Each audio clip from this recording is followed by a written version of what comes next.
Hello students. तो कल के क्लास में हम लोग बात कर रहे थे इक्वेशन के बारे में।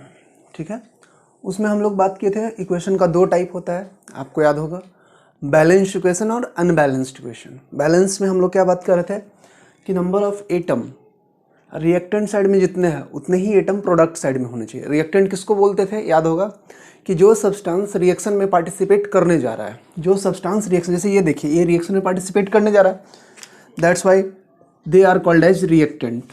और ये जो है अपने पास प्रोडक्ट, जो रिएक्शन के बाद अपने को मिलता है प्रोडक्ट। सेम स्टाइल में reactant reactant reactant, these are product.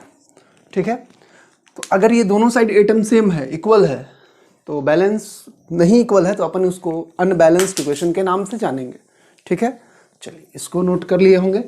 अब हम लोग दो तीन टर्म को और समझते हैं। इसको आप ध्यान देंगे टर्म पे, फिर एक्सप्लेन करते हैं। कहता है कि इक्वेशन जो है वो बैलेंस्ड होना चाहिए। इक्वेशन क्या होना चाहिए, balanced. Equation must be balanced. तो पूछता है किसके बेसिस पे हम लोग बैलेंस, ऑन व्हाट ग्राउंड और basis we have to balance the equation. तो आप बोलेंगे to follow law of conservation of mass. क्या बोलेंगे, टू फॉलो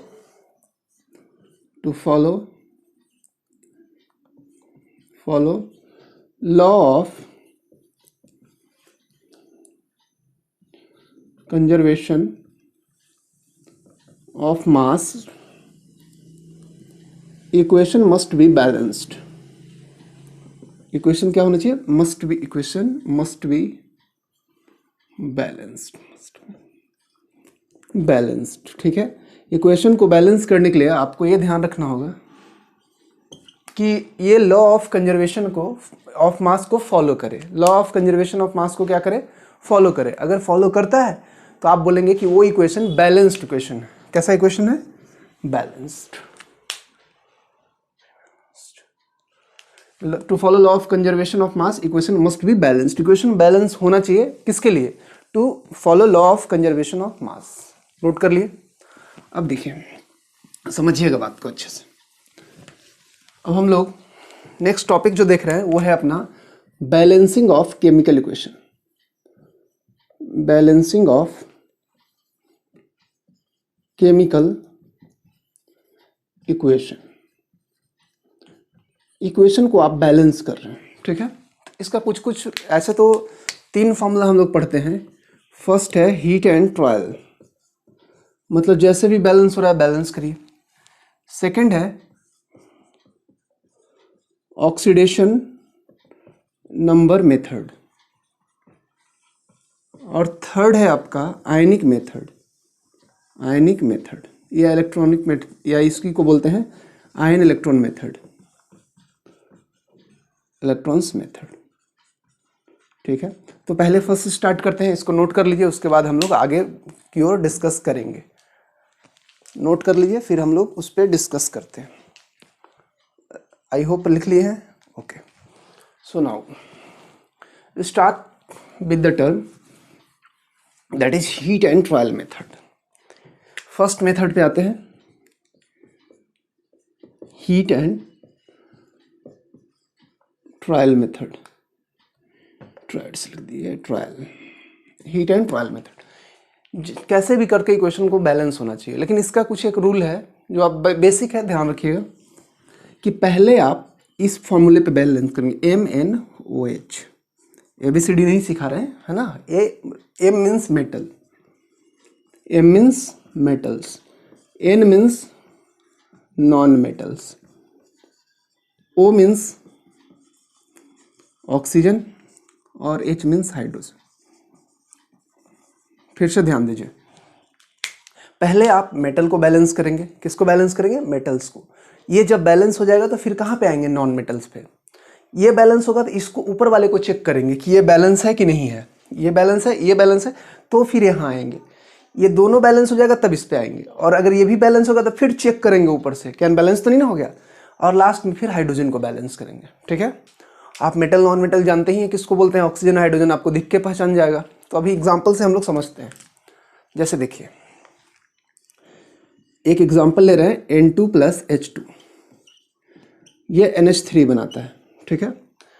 तो पहले किसको बैलेंस करें, तो देखिए हाइड्रोजन को तो लास्ट में करेंगे, तो दूसरा एलिमेंट है नॉन मेटल नाइट्रोजन, तो उसको पहले बैलेंस कर लेते हैं। तो देखिए रिएक्टेंट साइड में नाइट्रोजन 2 है और प्रोडक्ट साइड में 1 है, तो क्या करें, यहाँ 2 मत लगा दीजिएगा, यहाँ 2 लगाएंगे, 2 नाइट्रोजन बैलेंस हो गया। अब ये बैलेंस हो गया तो ये तो है नहीं, इस पे आते हैं। तो हाइड्रोजन को देखिए, हाइड्रोजन यहाँ 2 है और यहाँ 2 × 3 6 हो गया, तो हम क्या करेंगे, यहाँ पे 3 लगा दें, ठीक है। तो ये इक्वेशन क्या हो गया, बैलेंस्ड इक्वेशन, ठीक है। ये फर्स्ट था। सेकंड देखिए H2 + O2 ये बनाता है आपका H2, इसको बैलेंस करना है। तो देखिए पहले किसको बैलेंस करें, ऑक्सीजन, यहाँ ऑक्सीजन कितना है 2, यहाँ ऑक्सीजन कितना है 1, तो यहाँ मत 2 कर दीजिएगा, यहाँ 2 करेंगे, हो गया। तो ऑक्सीजन बैलेंस हो गया 2। अब हाइड्रोजन को देखना है लास्ट में, तो हाइड्रोजन कितना हो गया 2 × 2 4, यहाँ हाइड्रोजन कितना है 2, तो इसके आगे क्या कर देंगे 2 4, नाउ इट इज बैलेंस्ड, ठीक है। इसको नोट करिए, फिर आगे डिस्कस हम लोग करते हैं। चलिए एक दो और सॉल्व करके देखते हैं, फिर आगे हम लोग बात करेंगे। जैसे एक अपने पास इक्वेशन है H2 + Cl2, इसको बैलेंस करना है, गिव्स HCl। देखिए पहले हाइड्रोजन को तो बैलेंस करेंगे नहीं, पहले इसको बैलेंस करेंगे। तो ये 2 है तो यहाँ क्या कर दे 2, क्योंकि इस साइड एक ही था। अब देखिए हाइड्रोजन भी 2 है, हाइड्रोजन भी 2, मतलब बैलेंस्ड, ठीक है। ये थर्ड को था, ये फोर्थ ले लीजिए, C + H2 गिव्स CH4, इसको बैलेंस करना है। तो क्या करें बोलो, कार्बन बैलेंस्ड, हाइड्रोजन यहाँ 2 है, यहाँ 4, तो यहाँ क्या करेंगे 2, नाउ इट इज बैलेंस्ड, ठीक है। चलिए इसको नोट कर लीजिए, फिर आगे डिस्कस करते हैं। नोट कर लिए, गुड। अब देखिए कभी कभी इसको ध्यान दीजिएगा, ऐसा क्वेश्चन दे दे P + Cl2 गिव्स PCl5। तो देखिए ऐसे इक्वेशन को बैलेंस करने का थोड़ा सा ध्यान दीजिएगा। पहले किसको, ये दोनों नॉन मेटल्स है, तो किसी को बैलेंस करिए। तो फास्फोरस को देखते हैं, तो पहले P बैलेंस्ड है, यहाँ देखिए Cl2 है, यहाँ Cl5 है, तो कभी बैलेंस नहीं होगा। तो इस साइड हमको 5 चाहिए, तो आप क्या करिए, जितना चाहिए उतना ले लीजिए। 5 चाहिए था तो 5 ले लिए, अब 5 लिए तो 10 हो गया ना, तो इसको क्या करेंगे 2 कर देंगे, तो अब 5 हो गया, ठीक है। बोलिए, तो अब